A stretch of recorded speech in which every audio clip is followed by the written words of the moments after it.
2, 1. And live, we are here tonight talking about plumbers. We've got us Jessie Canizaro coming at us all the way from Wisconsin. She's out of Wauwatosa, just outside of Milwaukee. She's the owner of Milestone Plumbing. She also helped teaches with the Associated Builders and Contractors for customer service. And then we've got Joshua Gray with Suffolk, Virginia. He's owner of Tidewater Pro Air. They do a lot of air conditioning, HVAC, plumbing work. We're going to let them tell you all about it. As always, we've got the moderators, Dave Jones, with me tonight, and Chuck Wilson, and I'm Jared Britt. Jesse, we're going to jump right in this. We only have an hour. We're going to start at you.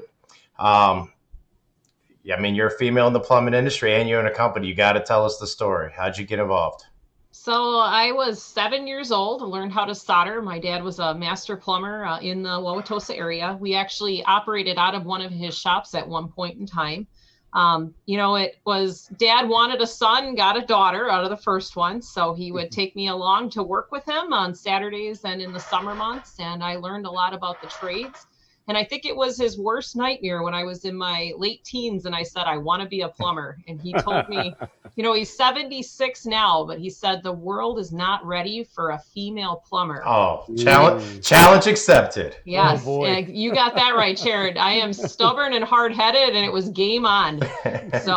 And now here I'm 38, and we've got a great company with a fantastic team. I have my master's license, and we're operating with a company of 14 employees with a lot of really, really great talent. That's awesome. And Josh, real quick, same thing, man. How did you get into the plumbing and, of course, HVAC world? Oh, gosh, I won't bore you with the details, but oddly enough, a neighbor of mine actually had a refrigeration, plumbing, and electrical company.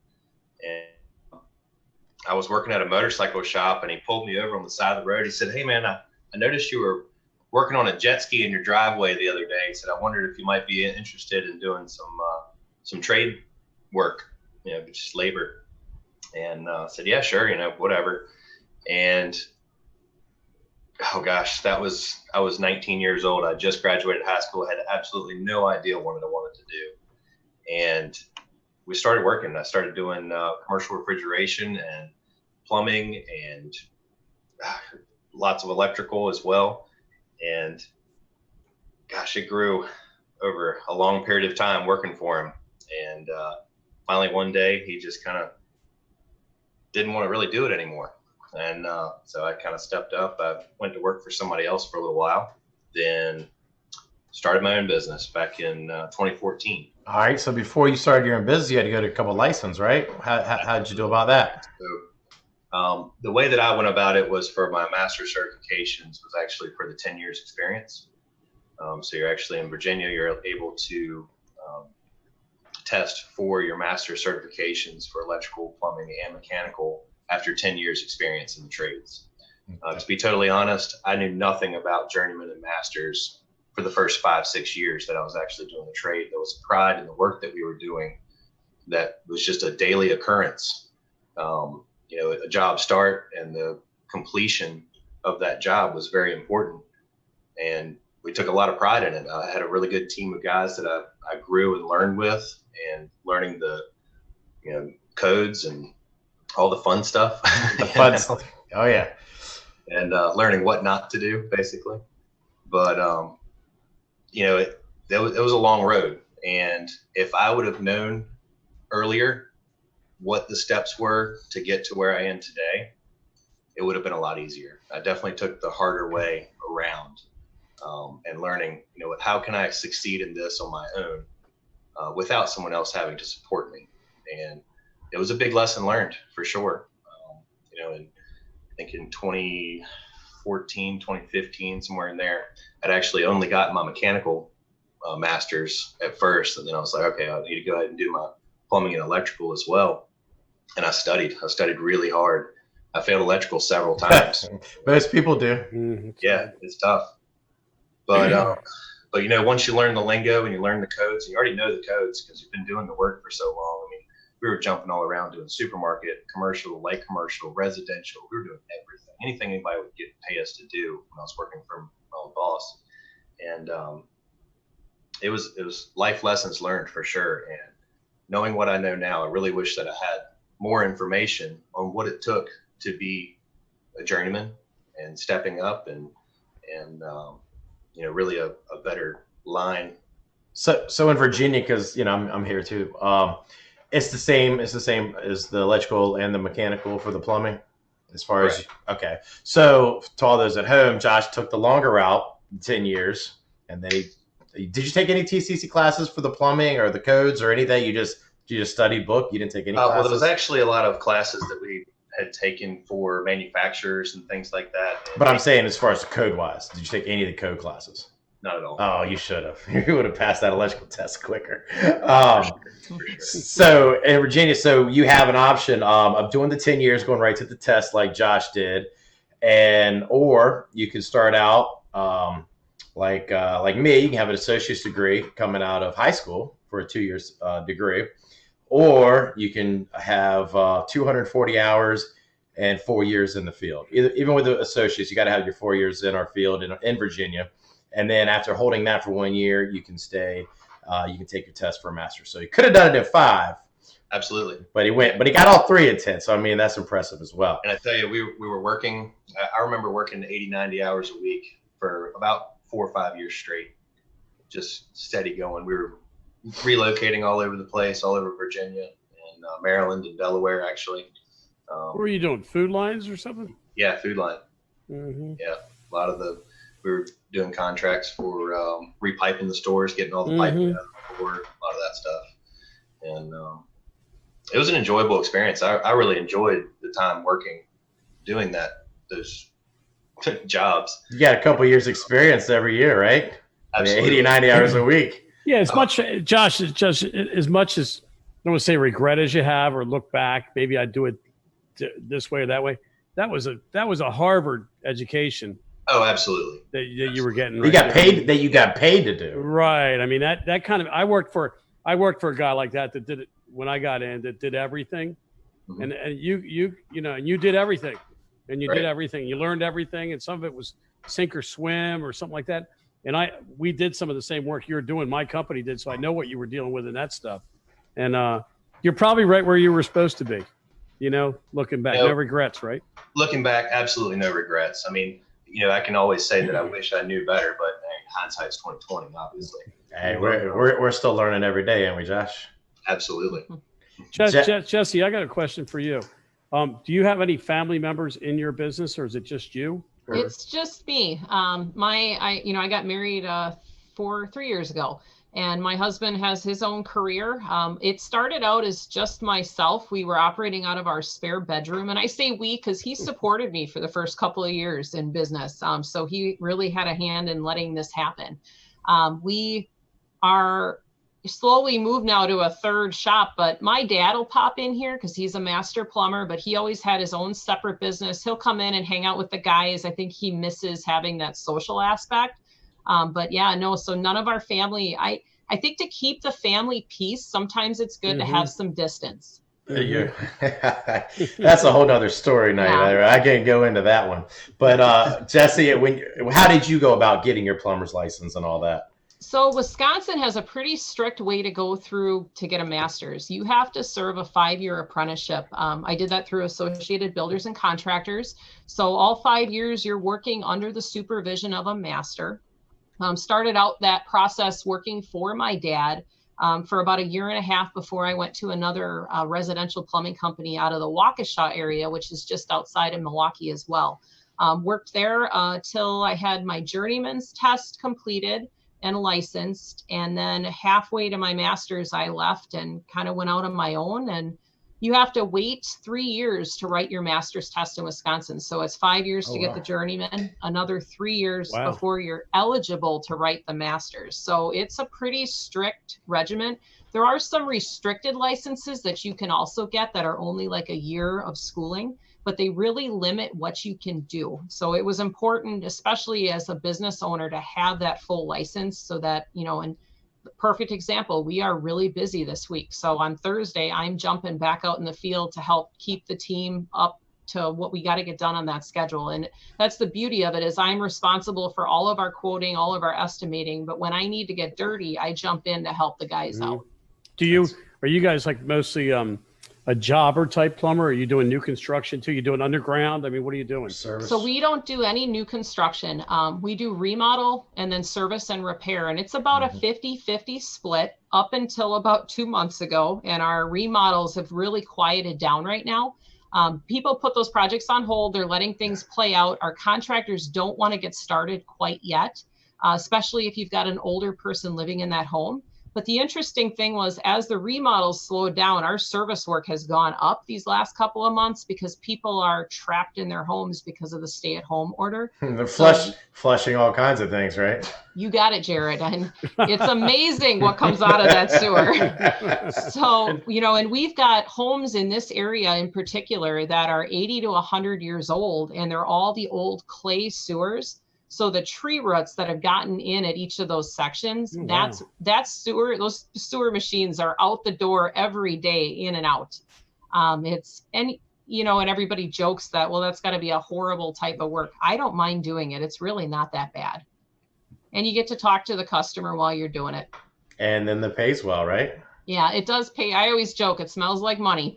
For folks watching this in the future, just to place the time frame of this show in context, this is during the coronavirus.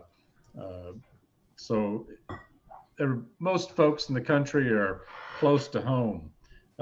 Jesse, I want to quote a little bit of statistics here that I'm looking at.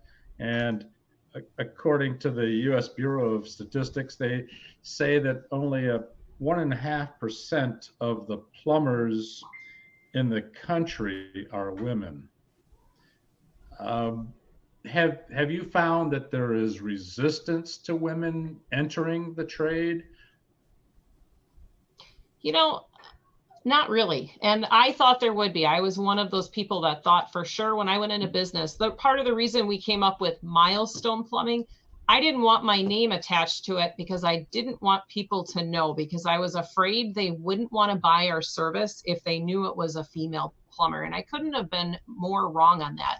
We have really good support in this area for women-owned businesses. And if anything, I think it sometimes gives me an extra leg up with a lot of our market. We all know women do it better. So, I mean, well, we do clean up well, and my guys do a fantastic job cleaning up. And that's probably one of the biggest compliments we hear, and I look at, Dad's 76 years old, and his idea of cleaning up is to take the broom, sweep it into one pile. So the client only has to clean up that one pile, and our motto here with my team, they're all men plumbers. I'm the only female on the team because we don't have a lot of women that are interested, is you make sure it's cleaner than when you got there. And that is really important. And our contractors that we do all these higher end remodels for, they love that about us. It's hard to find that in the trades. And I think the two things that make us so successful are that we are detailed when it comes to cleaning up and just job overall performance, as well as we communicate really well. That is hard to find in our market. That's great. Mm-hmm. And up in Wisconsin, where are you finding your apprentices now? Where are you picking them up from? So a lot of them are referrals from our team. So they'll meet somebody and know that this person's going to be a great fit. So they'll refer their friend in to the company. We do a pre-apprenticeship. So like a 5-year apprenticeship isn't long enough. We actually add a year on the front end of that. And that person comes on board, they work with one of our guys out in the field, they learn in the warehouse what the different parts are, they run parts back and forth from the wholesale house to the job sites. They get accustomed to what it is that they will be entering before we even put them into the apprenticeship program. I think it's good to give them some exposure to make sure this is truly what they want to do. It's also important for them to enjoy what they're doing. Once I sign on that dotted line on that contract, I'm committing to making sure they get through those 5 years. So I want to make sure it's not just, here's your first day on your contract and you're out in the field and, oh, this is what I signed up for. So this is a state-run apprenticeship program. So it's a state-run apprenticeship program, but that pre-apprenticeship is an internal Right, milestone program. Yeah. Okay. And then the state gives you, I guess, a little bit of money towards each student for those apprenticeships. I assume you're putting them through school and everything. Yeah, we put them through school. There is a $500 a credit that you can get after their first year towards it. That's not a whole lot because it does cost us. That's not much at all. Yeah, it costs us a lot more to put them through the apprenticeship. In the state of Wisconsin, they're paid to go to school for those 8 hours every other week. So they're actually paid sitting in school. Okay. Which isn't that way across all parts of the country, but I think it's pretty phenomenal when you look at a college student who's not being paid sitting in school. But just to be clear, they're not paying anything for the school. They're getting paid to go to school, and then they're getting paid to run the parts and all that, and then go through the apprenticeship program with you. You got it. So nothing out of pocket. Nothing out of pocket. Only things going in their pocket. Yes, exactly. And while they buy a lot of toys, I was telling Chuck on the phone, one of my apprentices has got a beautiful maroon Harley. We've named her. And then we've got a nice boat. And then 2 of them this year bought new homes. So they're doing pretty well. So it's probably a higher wage up there, but I'm looking right here, just the average, what I just found online, which I posted it. They're pretty much basically anywhere between 11, 37.50 an hour. I guess is the national average. Some people making up to 100,000 a year. As a matter of fact, I've got some ads right here that I just ran offering brand new people apprentices from 26 to 36 a year. 1 year, someone's looking for someone asking 100,000 a year. So I mean, it's all over, and it's all going to be based upon the individual. But someone that comes into Wisconsin and they take this apprenticeship, and they kill it. They kick ass. What are they looking at money wise? Say as soon as maybe halfway into their apprenticeship, and then at the end. So halfway through, they're going to be in the high 20s per hour. At the end, the wage rate right now is $39.50 per hour. Okay, and I'm sure there's plenty of overtime. Oh yeah, my guys make over 100. Yeah, they're doing just fine. Excellent. Josh, do you have a similar circumstance with people you're bringing along in the trade? I'm actually looking at airline tickets to Milwaukee right now. We are hiring. You got to know how to curl. You got to know how to curl. You got to like beer. You got to drink beer. What was the question again? I'm sorry. I mean, Jessie was telling us about her kind of the way she can bring people up through her organization, how they can start out an apprenticeship, and it sounds like she does a great job of cultivating employees from the bottom up. What do you have something like that? I mean, do you have anything going on like that where you are? Are you just getting up every day hoping people show up, or what's going on? No, I've got a great team that I've grown myself. It's actually you got a great reputation too, by the way. I can tell you that. Is Joshy Washi still with you? Yes, Josh. Well, I met that guy, and then he seemed to be a great tech. Yeah, all of our customers call him the Fun Josh. And what are you doing to find more, Josh? How are you finding them? Man, to be honest with you, everybody that works for me is somebody that I've known in the past. I was hoping you were going to give me your secret. I was going to go steal some. Right. Yeah, me and Josh from Mathis Beach raced dirt bikes together. Other guys I've grown up with in the past, my service manager, Brandon, he fell into the position that he's in, and he's done an awesome job. He ended up breaking some ribs after starting to work for me, and I said, well, you can answer the phone, and he's been doing it ever since, and he's the best for the job. It's amazing. It's kind of fell into place. And, I think our workload actually matches the amount of people that we have typically. We're able to throttle up marketing and things like that for our HVAC and plumbing and a little bit of electrical here and there. But as far as bringing people on, I feel like we haven't really gotten to that step yet. I would love to start an apprenticeship program. I have seen some local contractors in the area that have started an apprenticeship program and have begun to look into it. I've actually got a nephew that just has left the Army, and he's coming back home from Colorado Springs and is looking to get into the trades. And he's 18 years old right now. And it's just I've actually been forwarding him the link to this webinar, or whatever you want to call it. And so he can see, what the challenges are and the benefits are from being in the trades. and I would love to present apprenticeship to more people and bring that value to our company as well. But at the moment, it's a fight or flight at the moment, as early as our company is, as young as our company is at the moment. Well, the COVID's probably not helping too much. I know we're usually trying to bring on a few people right now, and we got the brakes on that ourselves at the moment. Yeah.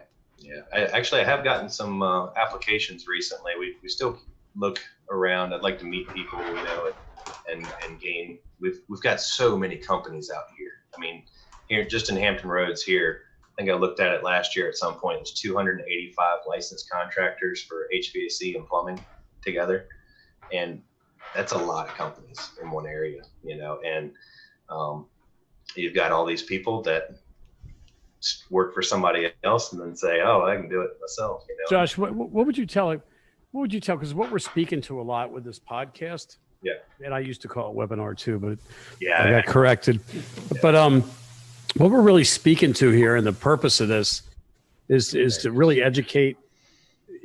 Basically the theme of this is we say we're looking at careers that don't take a bachelor's degree to get into. However, you might get one later on. We're not against people getting bachelor's degrees. Oh, absolutely. So we're trying to look at into the high schooler, okay? From let's say from 9th or 10th grade on, they're starting to think about it. And we're trying to lay these things on the table to be options for those people. And so what would you say to if you were to go speak to a high school class, what would you say about your industry? What would you say that might entice somebody or be an open window for them to look through? Well, I would say if you, because it's that's a difficult thing to bring up, because when I was a high schooler, I can put myself in that situation. I remember, coming up through the ranks, and I was always told by family and friends and things, oh, do what you're passionate about.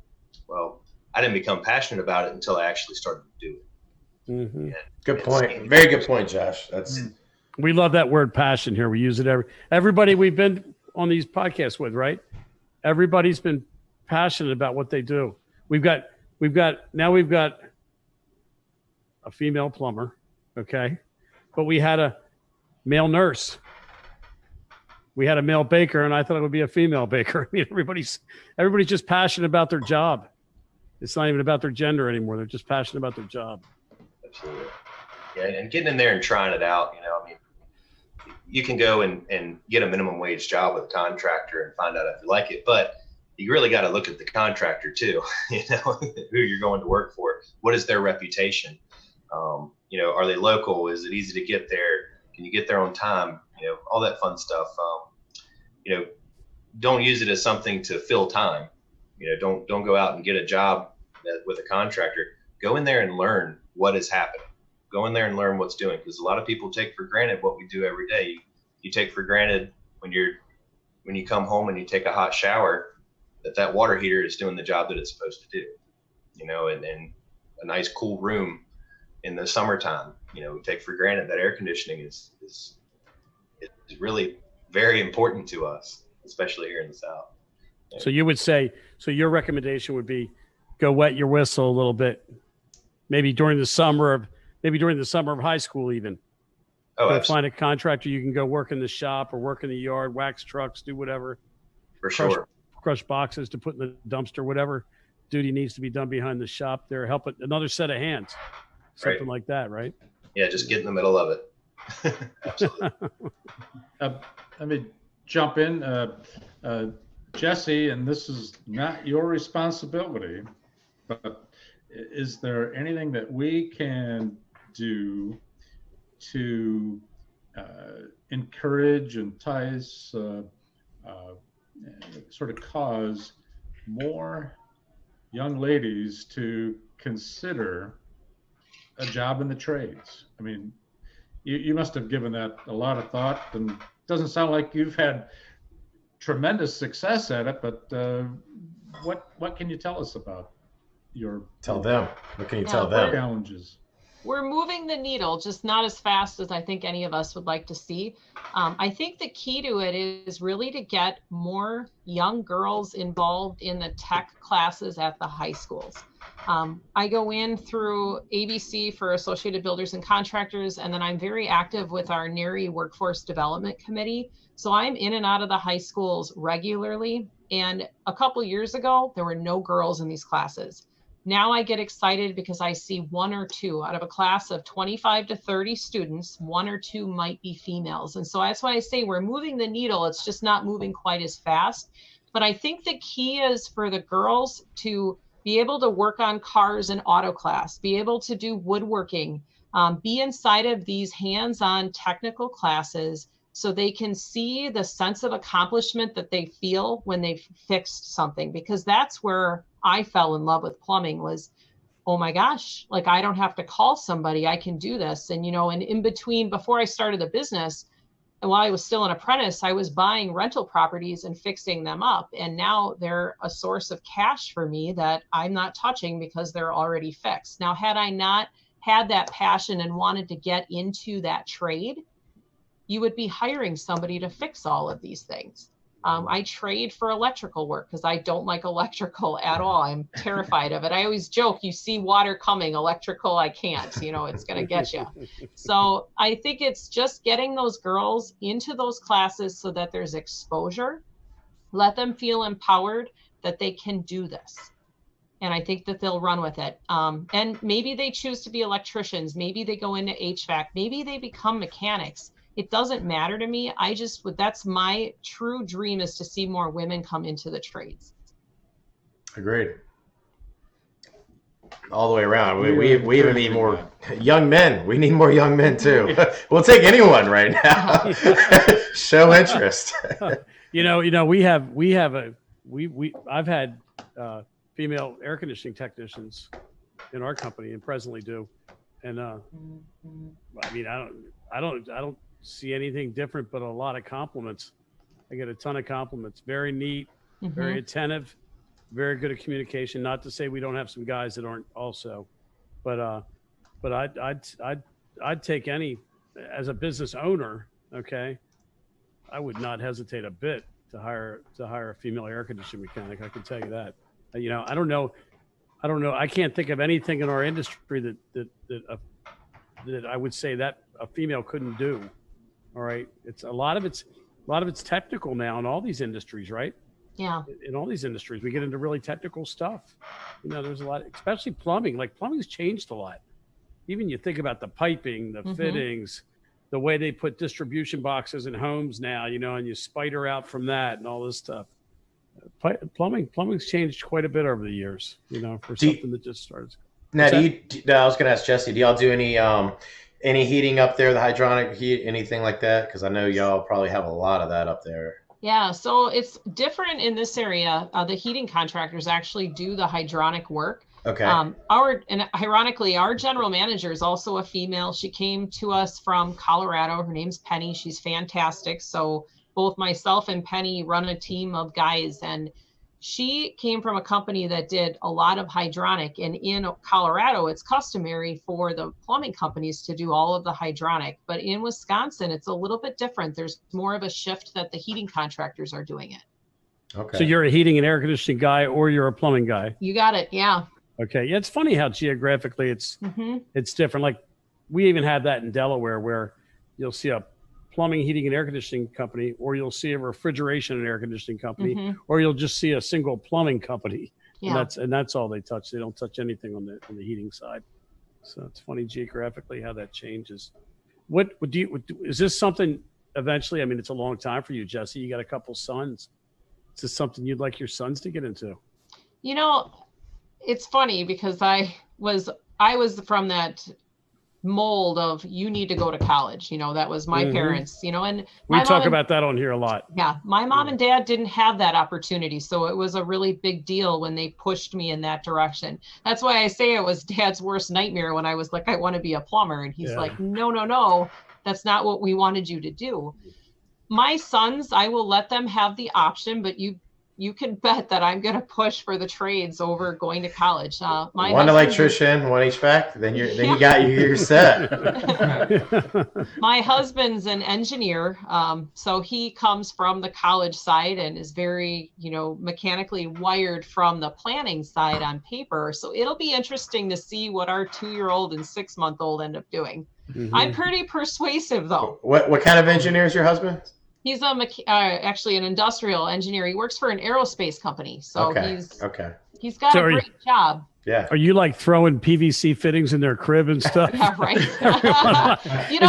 Is your son teething on a 3/4 adapter right now? His dad makes the blueprints. His mom helps him build it. It's funny you say that because the 2-year-old just started talking, and tonight we were looking through my phone before I came back up for our webinar or podcast. Yeah, now I'm doing it, Josh. And I was showing my son pictures, and he's really good about scrolling. And I taught him gas pipe, and he now knows how to say gas pipe and recognizes it in those photos. You're opening up Pandora's box. Yeah. Now. I can't wait to be hear about that kid when he goes to show and tell. Right. Like in kindergarten. This is my mommy's first torch. Yes. So we'll see. But no, and it's interesting in our area. The kids are, believe it or not, you guys should come to Milwaukee. They're starting to get it. We have more applicants wanting to get into this plumbing trade than we have room for here. That's impressive. Yeah, I'm referring other applicants to plumbing company competitors that I have friends at. It's been really nice to see that starting to happen here. Wow, that's pretty good. That's a complete opposite of here. That's impressive. And 2 years ago, we were in the same boat. We couldn't get anyone to apply here. Now, and I don't know if it's just our marketing or what we're doing, but now we're getting kids. Our goal is to make sure we put on at least one new apprentice every year. That's a team goal. Just curious, Jesse, in your advertising, your marketing, because I know of a woman-owned plumbing company, and I know how they market themselves. Do you have any hint in your marketing, like this particular company I'm thinking about? Their trucks are pink. Oh, their trucks are pink. First of all, yeah, ours are not. I mean, like lily dress pink. Okay, and it's very obviously it's a woman-owned company. I think it even says on the back. So you don't in your marketing scheme or anything like that. Are you in the ads? I mean, is your face in the ads? No, and so we're a huge word of mouth company, but we're very involved in the community. So that's where a lot of our clients see our name is we, put a lot back into the community. We sponsor a lot of things. We're in the schools, donating time to teach the classes with, we bring things in about plumbing and here's a big thing, a display that we're going to build. So it's been great through inexpensive marketing, but no, we don't hint. Our team is comprised of mostly men. The journeyman plumber that I trained as an apprentice under is our service manager and is one of our best guys. He's a great friend of mine. I've known him 15 years. He has rebuilt every faucet you can think of. If it's something I've never seen, I know he's seen it before. One of our other guys was an apprentice. We sat side by side in school next to each other for those 5 years. We ate lunch together every class, and he is on our team.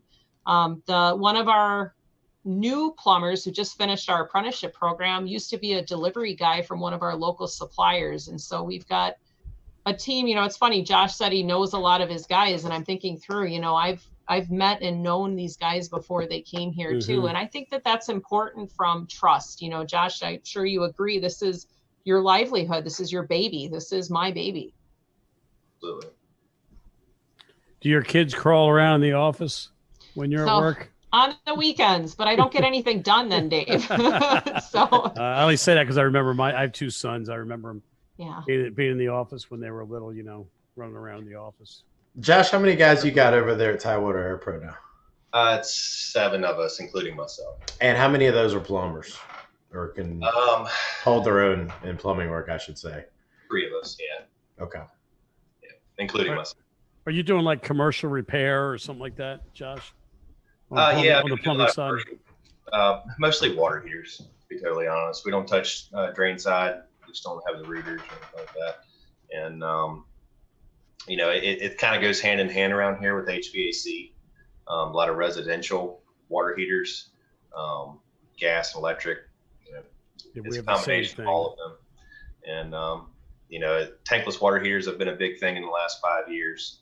I know there's there's a big demand for it, but I actually started to talk customers away from them, but well, that's a whole nother story. Huge expense, huge expense. I looked at it. And around here, you know, water heaters are put in the attic, and people think if they have a tankless that your house won't flood if something goes wrong with the tankless. Well, what they don't know is that there's 400 more mechanical parts that hold all that water inside of that tankless. But either way, and that's what we do, you know, as a company is actually is give the customer knowledge of what these components are and what these parts are. You know, like Jesse says, she has the guy that's done everything with any type of faucet, rebuild any faucet, and all of our guys, you know, that are the three of us that are really good with the plumbing stuff. I say plumbing, I don't mean to say that exactly, but water heaters. It's you know, we know which brands to get, and we've tested and proven wrong, you know, all the different styles and brands, and customers come to us for answers, and we can provide that for them.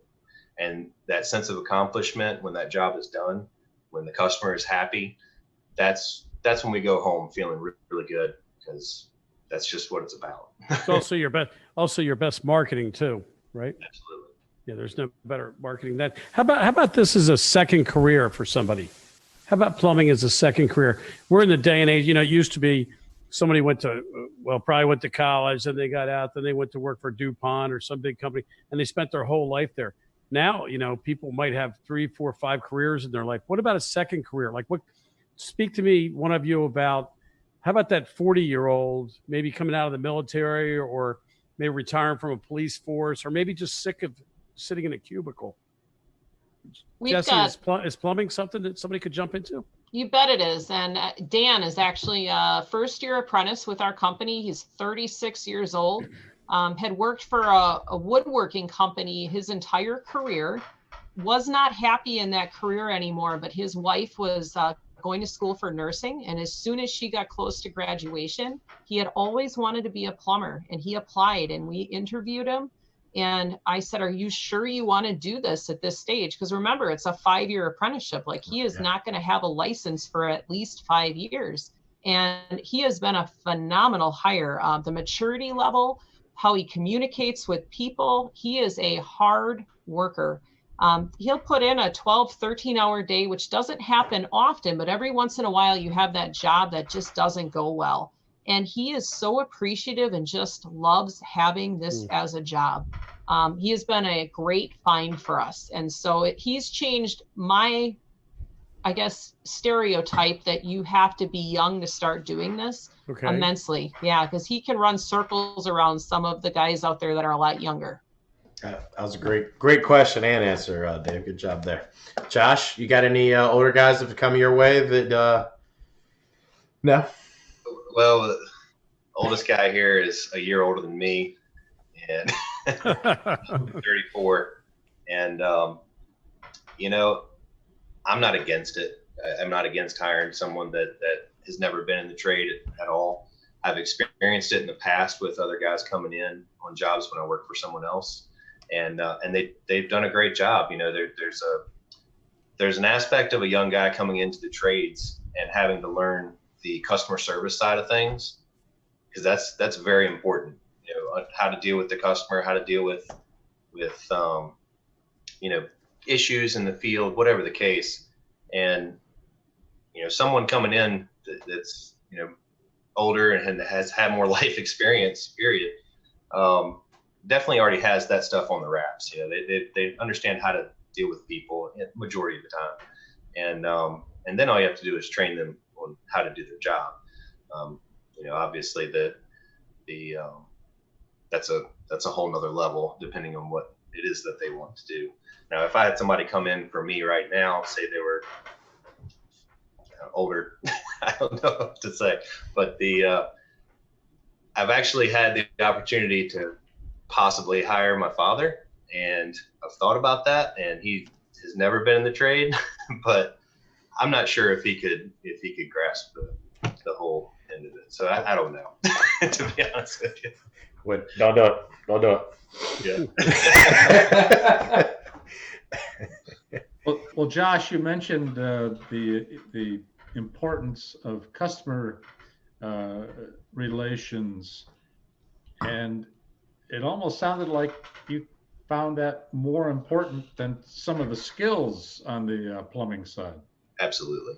Yeah. I mean, having to deal with the customer, just like Jesse was talking about earlier, communicating well with the customer as to everything that's going on, providing a turnkey solution for the customer, and letting them know that everything's going to be okay. It's a warranty, whatever the case. I mean, it's very important to understand that we're there for the customer, and if you're going into someone's house, you are the face of that company as well. Mm-hmm. So that is certainly number one. Just like we have when you walk up to the door, you're holding a business card, you've got your shoe booties in your pocket ready to be deployed when you walk in the house. How to talk to the customer. I mean, that's the first 30 minutes of the service call, going for any type of trade, going into someone's home, is with the customer and understanding what the issue is. And it's not even just all talking, is it? I mean, it's how they're dressed, how they're looking. I mean, let's be honest. We got to get rid of the plumber's crack scenario. You guys have caused such a bad rap over this for so long. We're here to end it. Belts on all plumbers, suspenders if you got to. Like, we need to stop the plumber's crack. I have a feeling if you went to these guys' shops, no, I guarantee none of them. I guarantee just that. The whole stigma. That's what people think. Like, it's like plumber. Oh, plumber. No. How about? Though we're in a world of communication, and fixing stuff's one thing. Fixing stuff is, you fix a fitting or you fix a spigot or something, and you can see if it leaks or doesn't leak. Okay. Communication and what I call customer reassurance, like what I would tell my team, reassurance is my number one word. You're not always going to tell a customer exactly what they want to hear, but you can certainly always reassure them, okay, that you're going to get to an end. All right. And reassurance. And I think you brought up a good point, Josh, that teaching the mechanic, if you don't have those skills, especially in today, because today communication is immediate. Okay. Today, when we're in email, text, and all this stuff, people want answers and they want it right away. I mean, if you don't answer them right away, you're not doing a good job. And we all have reviews in our companies, right? Mm-hmm.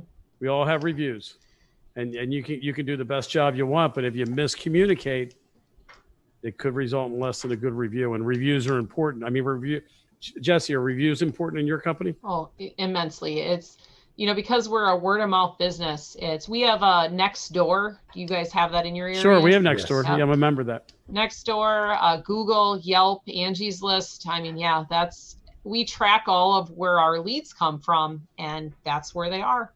Mm-hmm. So communication is super important. Mm-hmm. Asking your people literally asking a customer if they're happy. Are you happy with us, right? Every 2 weeks, we have an internal company meeting, which our guys are paid to attend. And we talk every meeting about how important communication is. And it's not just during the time you're at the customers. It's before, during, and after. And if all three of those are not met, you can have a customer experience go perfectly until that last touch. And that's all that client's going to remember. Exactly. So your education, and when you're talking to people to come into your trade, you're talking to them not only about gluing fittings together, or mounting rough ends for faucets and things like that, or plunging sewers or whatever it is. You're talking to them about communication. Yeah. Paperwork, technology skills, communication. And Josh nailed it when he said that, it's those soft skills that are so important. The mechanical aptitude, I can teach someone, I can show them how to do that. As long as they can tie their shoes, I can teach them how to do anything in plumbing. But having that attitude to making sure that you want that customer to be happy with what you're doing, that is more important than the actual part of learning that trade. Because learning the trade, that's the easy part. It's having that right attitude. Yeah, I think that's what's changed a lot in our industries over the years. Like, it used to be there wasn't that many like Josh, there wasn't that many refrigeration guys in a small town. So the refrigeration guy that was there, we talked about one earlier on the pregame. The refrigeration guy that was there, he was the guy, right? He was the guy. It really didn't matter if he grunted, how he looked. At least you had somebody to, fix your walk-in box at 10 o'clock on a Sunday night, a 4th of July weekend. So now, though, there's so much competition. You got to be that company that communicate. That's the separator, right? You got to separate yourself. So you got to find people to work with you, your team, that can separate themselves from the other companies, right? Do that one little extra thing that's going to make people want to come back. Mm-hmm. Absolutely. One of the big changes that we're seeing is the impact of social media on our basic businesses. Jesse, what are you seeing as far as social media and how to use it, how it's impacting you on a daily basis? So it's important, and I'm very good when it comes to plumbing. I am not good with the social media. And so we are actually interviewing companies right now to assist us with that, to make sure that we're posting things on a consistent basis, because I'll remember to post something for a couple of weeks, and then, there'll be like 6 fires that happen and pull you away. And so then all of a sudden Facebook is reminding me that I haven't posted in a while. And I'm like, oh yeah, we got to do that. But it's one of those things where if you're not good at something, there's so many companies out there that are really good. There's social media companies that will help manage all of those for you. And then I can focus on what I'm good at and let that be done by an expert. So I think within the next probably month, we will have decided which company we're going to proceed with on that. Mm-hmm. Wow. How about you, Josh? What do you see what's your direction for social media? That's our direct source. I mean, social media, Facebook, Instagram is becoming a really big part as well. Influencers in the trades. Jesse, you might have heard of Mechanical Hub and Flintstone on Instagram.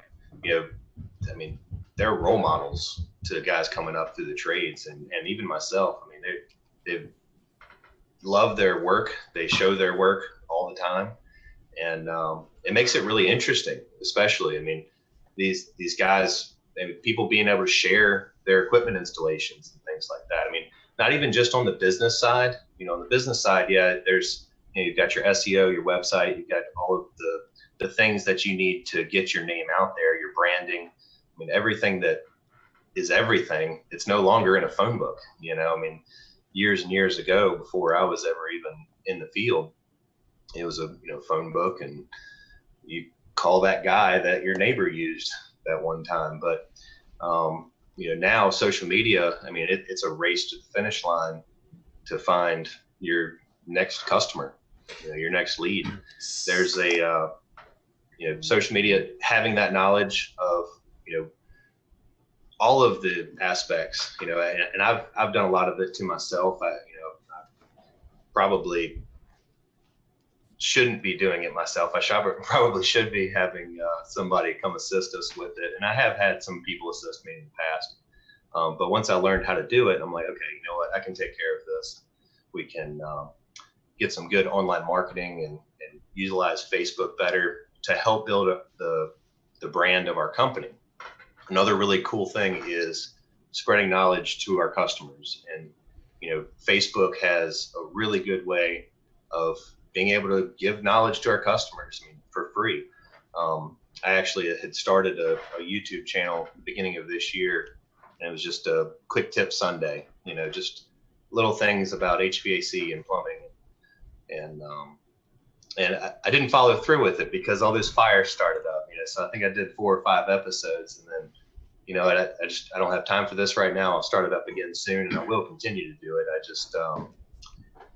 It's just really busy right now. So until I can find somebody or duplicate myself, then it'll be on hold for a little bit. But the social media, I mean, it's absolutely our direct line to inform our customers of the products that we sell. It builds into our reviews, being able to share our reviews and everything. That's very important to us is our reviews. And We take a lot of pride in those. Every customer we speak with requesting to give us a review, and by the end of a service call, we are really we've blown them away. Because of a lot of the competition in our area that just doesn't hold up. I mean, we with social media and just even technology in itself, invoicing is so much easier, estimating is so much easier. It can be done on site, right on hand. Payments are done faster, and it just can all get done so much faster. And even with marketing, all of it, and I can go in a circle here constantly. It's definitely the biggest part of the game right now, as far as getting our name out there and informing our customers. Now, somebody that's getting into this, technology would be a good part for them to know then, right? I think all the kids know technology now. Yeah. And that's my next point is, are y'all having issues with these phones and social media and Facebook and actually people getting the job done? Because I hired a kid from apprentice from school, and he's gone. I couldn't get off his phone. Y'all having any of those issues with these telephones? Especially the younger. My guys are really good about it. I would say technology's been a huge benefit for us. They've all got tablets, they've got iPads out in the field, and then they've got a company phone. We work on a lot of things like the Kohler Veil toilet with the tank that's built in the wall, and then the Kohler DTV system, which is that computer that controls all of the shower heads. And the guys will look up videos and schematics. And I think back to when my dad worked out in the field regularly and had a massively large cell phone, no computer, a beeper on his side. And I think there's no way he could have worked on any of the stuff that's out there now that's electronic related. And so I think the technology side has been a huge perk for us when we're working on some of those unique products that have come out. But I think it all depends on the person and if they're going to stay disciplined with that technology. Otherwise, yeah, I think you could see some issues. Yeah, no doubt helps. I mean, I could know schematics alone back in the day. I mean, there wasn't a AI unit or anything like that. You couldn't go home until it was fixed. So I mean, yeah. And they were all yellow wires. Yeah, every one of them. So yeah, technology is great, but I think especially with it seems like the brand new ones that are just getting their phones, they're just kind of the girlfriends or whatever. It's a little too much. But for my older guys, they're great tools. They can Google anything.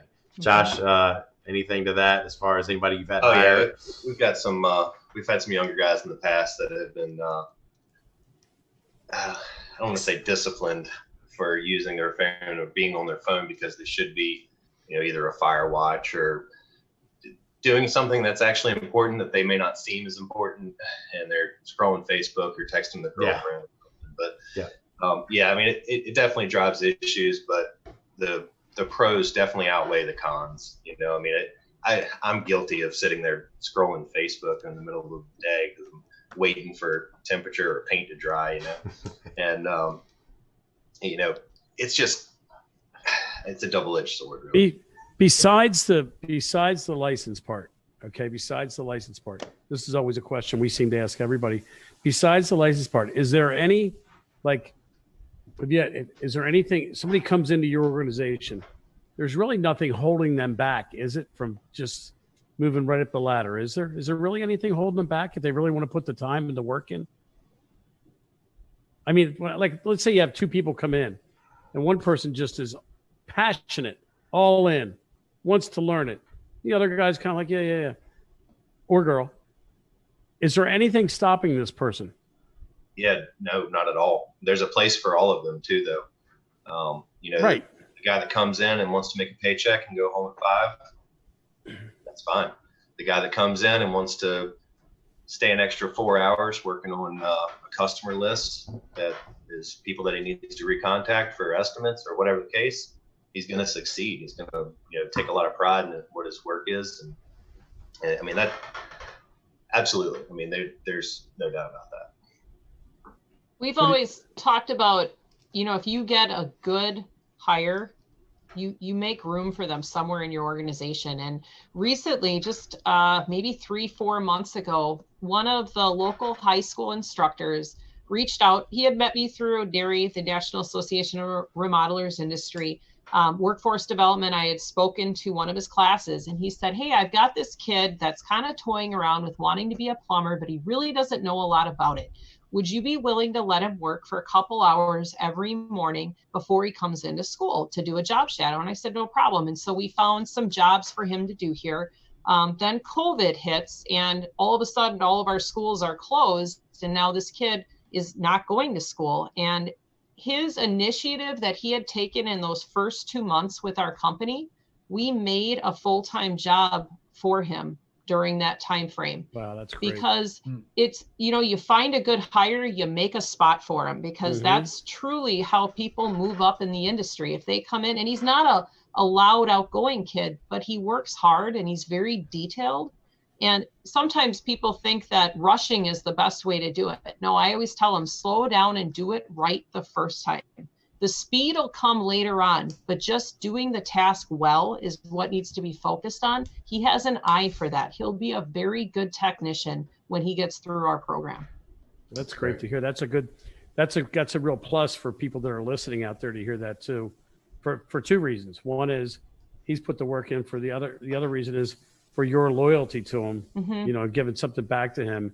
Just because the thing hit, we're still going to keep this guy on the field, keep him in the game.